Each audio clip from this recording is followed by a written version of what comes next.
હવામાન સમાચારમાં આપનું સ્વાગત છે। રાજ્યમાં કાળઝાળ ગરમી વચ્ચે આગામી દિવસોમાં વરસાદી માહોલ જોવા મળી શકે છે। હવામાન વિભાગ આગામી 7 દિવસ રાજ્યમાં હળવાથી મધ્યમ વરસાદની આગાહી કરી છે, જેમાં દક્ષિણ અને ઉત્તર ગુજરાતના ભાગોમાં વરસાદની આગાહી છે।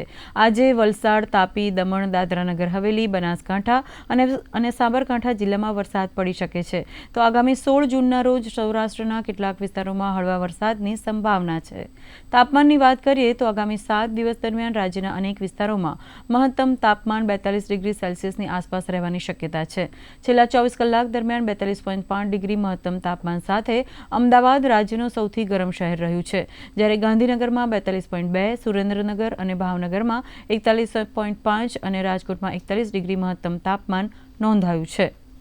गुजरात रीजन में हल्का से मध्यम बरसात का संभावना रहेगा इक्का दुक्का स्थानों में।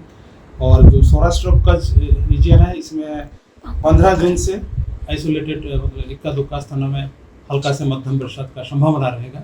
इसमें मेनली गुजरात रीजन में दक्षिण का जो जिला है नवसारी, वलसाड, डांग, तापी, इस जिला में अगले 2 दिन तक ऐसा स्थिति रहेगा।